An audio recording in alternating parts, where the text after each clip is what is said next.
दोस्तों, बिहार विधानसभा परिषद में विपक्ष के नेता व पूर्व मंत्री सम्राट चौधरी ने रविवार को हुए महागठबंधन के साझा प्रेस कॉन्फ्रेंस में हम नहीं होने पर सवाल उठाते हुए दावा किया है कि ज्यादा दिनों तक गठबंधन नहीं चलेगा। चौधरी ने रविवार शाम ट्वीट कर सवाल किया कि महागठबंधन की प्रेस कॉन्फ्रेंस में जीतनराम मांझी की पार्टी कहाँ है? इसे दलितों से नफरत कहे या मांझी का डर? वैसे महागठबंधन में इतनी जल्दी गांठ पड़ेगी हमने तो सोचा नहीं था। हमने तो पहले ही कह दिया था कि ये बेलगाम गठबंधन है और ज्यादा दिनों तक नहीं चलेगा।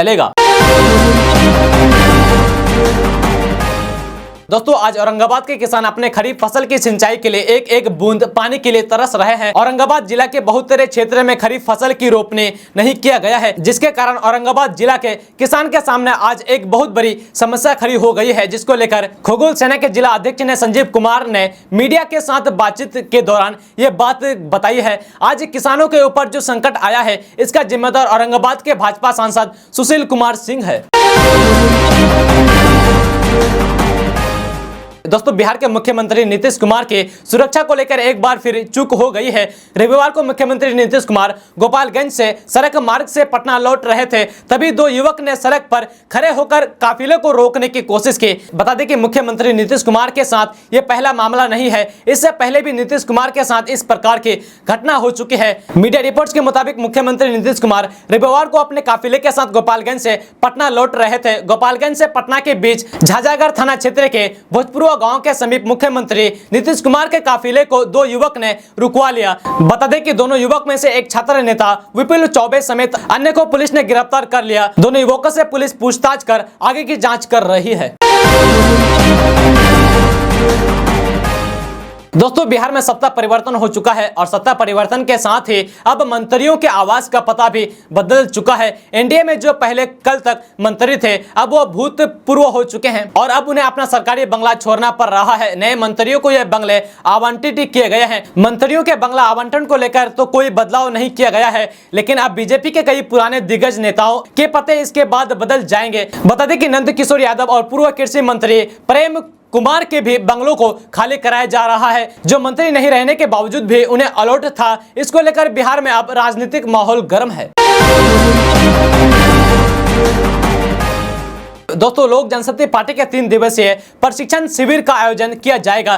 23 से 25 सितंबर के बीच बोधगया में से यह शिविर लगाई जाएगी। इसके तहत कार्यकर्ताओं को प्रशिक्षण दिया जाएगा। यह बात लोक जनशक्ति पार्टी के राष्ट्रीय अध्यक्ष चिराग पासवान प्रेस वार्ता के दौरान बताया है। रविवार को बोधगया के एक निजी होटल में चिराग पासवान पत्रकारों को संबोधित करते हुए नीतीश कुमार पर जमकर बरसे। उन्होंने कहा कि बार बार जिनके ऊपर नीतीश कुमार दोषारोपण कर रहे हैं, उन्हीं के साथ मिलकर आज सरकार बनाए हैं।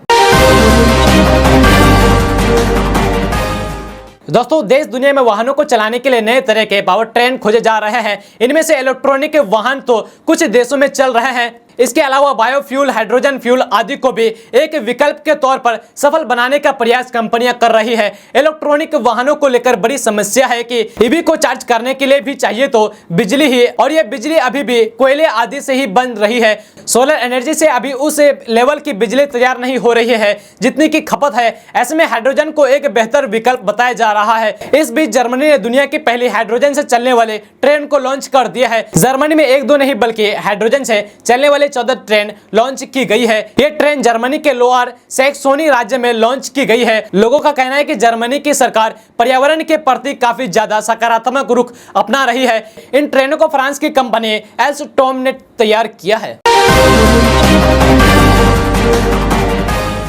दोस्तों, बिहार की राजनीति में इन दिनों बयानबाजी का दौरा चरम पर है। सत्ता से बेदखल होने के बाद एक तरफ जहां बीजेपी के नेता सरकार को घेरने के लिए हर दिन नए नए खुलासे कर रहे हैं, तो वहीं दूसरी तरफ महागठबंधन के नेता बीजेपी के हमलावारों का मजबूती के साथ जवाब दे रही है। बिहार के पूर्व डिप्टी सीएम और बीजेपी के राज्यसभा सांसद सुशील मोदी लगातार सरकार को घेरने की कोशिश कर रहे हैं। सुशील मोदी ने पिछले दिनों महागठबंधन की सरकार के जल्द ही गिर जाने का दावा किया था। अब सुशील मोदी के उस बयान पर सीएम नीतीश कुमार ने पलटवार किया है। सीएम नीतीश कुमार ने कहा है कि सुशील मोदी जल्दी सरकार गिरा दे ताकि उन्हें कहीं कोई जगह मिल जाए। दोस्तों केंद्रीय कर्मचारियों के महंगाई भत्ते को लेकर एक बड़ी खबर सामने आई है। सरकार जल्द ही महंगाई भत्ते में इजाफा करने जा रही है, जिसके बाद कर्मचारियों को मोटे सैलरी मिलेगी। जानकारी के अनुसार सरकार कर्मचारियों के महंगाई भत्ते में 34% से बढ़ाकर 38% कर चुकी है। वहीं जल्द ही इसका पैसा कर्मचारियों के खाते में आने वाला है। मीडिया रिपोर्ट्स की माने तो सरकार अगले महीने इसका ऐलान कर सकती है। वहीं ऐलान के साथ ही सरकार पैसा कर्मचारियों के खाते में पैसा ट्रांसफर करेंगे। बता दें कि महंगाई भत्ते में आपको जुलाई और अगस्त महीने के एरियर का पैसा भी मिलेगा। दोस्तों बिल्किस बानो के दोषियों की रिहाई पर देश भर में विरोध हो रहा है। फिल्म एक्टर प्रकाश राज भी बिल्किस बानो को न्याय दिलाने के लिए मैसूर में हुए विरोध प्रदर्शन में शामिल हुए। इसकी तस्वीरें उन्होंने अपने ट्वीट हैंडल पर शेयर किया है।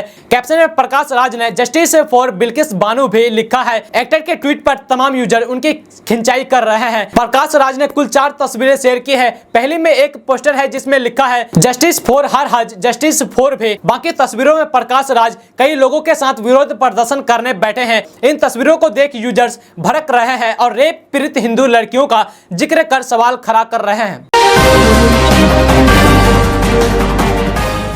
दोस्तों केंद्रीय सड़क परिवहन और राजमार्ग मंत्री नितिन गडकरी ने शनिवार को अपने गृहनगर नागपुर में उद्यमियों को एक सभा को संबोधित करते हुए कहा कि जब कोई व्यक्ति पराजित होता है तो खत्म नहीं होता है, लेकिन जब हार मान लेता है तो खत्म हो जाता है। गडकरी यहां उद्यमियों की एक बैठक को संबोधित कर रहे थे। उन्होंने ये भी कहा कि जो कोई भी व्यवसाय सामाजिक कार्य का राजनीति में है उसके लिए मानवीय संबंध सबसे बड़ी ताकत है। हाल ही में भारतीय जनता पार्टी के संसदीय बोर्ड से हटाए जाने को लेकर चर्चा में रहे गडकरी ने कहा, इसलिए किसी को भी इस्तेमाल करो फेंको कि दौर में शामिल नहीं होना चाहिए। अच्छे दिन हो या बुरे दिन, जब एक बार किसी का हाथ थाम ले उसे थामे रहे, उगते सूरज की पूजा करे।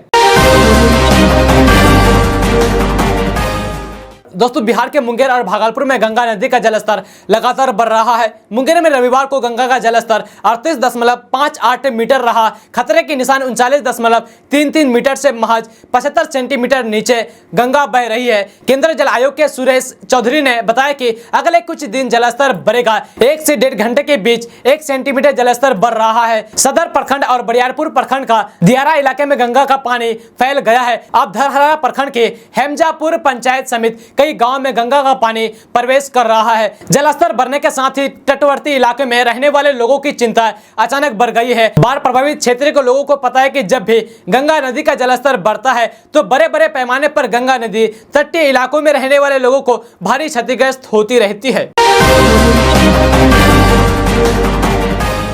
दोस्तों बिहार में केंद्र सरकार के अग्निपथ योजना के विरोध होने की आशंका पर प्रशासन पूरी तरह चौकन्ना हो गई है। सुबह से ही प्रशासन की जत्था रेलवे स्टेशन और बाहर कैंप नजर आ रही है। भारी संख्या में पुलिस बल और रेलवे स्टेशन के अंदर बाहर तैनात कर दिया है। दरअसल शनिवार देर शाम प्रशासन को गुप्त सूचना मिली कि छात्रों का कुछ जत्था रविवार को अग्निपथ योजना के खिलाफ प्रदर्शन करने की तैयारी हो रही है, जिसके बाद प्रशासन तुरंत हरकत में आ गया है। भागलपुर, छपरा, जमालपुर समेत कई जगहों पर पुलिस तैनात है।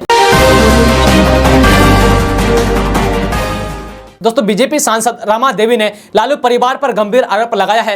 रमा देवी ने कहा कि सीएम की कुर्सी के लिए इन लोगों ने मेरे पति को भी ठंडा कर दिया है। कितने लोगों को मिलकर ठंडा कर चुके हैं। लालू और उनकी पार्टी सिर्फ परिवारवाद करते हैं, ये बात जनता भी जान गई है। पिछले दिनों बिहार के उप मुख्यमंत्री तेजस्वी यादव ने गृह राज्य मंत्री नित्यानंद राय पर हमला बोलते हुए कहा था कि यह बिहार है, यहाँ ठंडा कर दिया जाता है, दिल्ली वाले भी आपको बचाने नहीं आएंगे।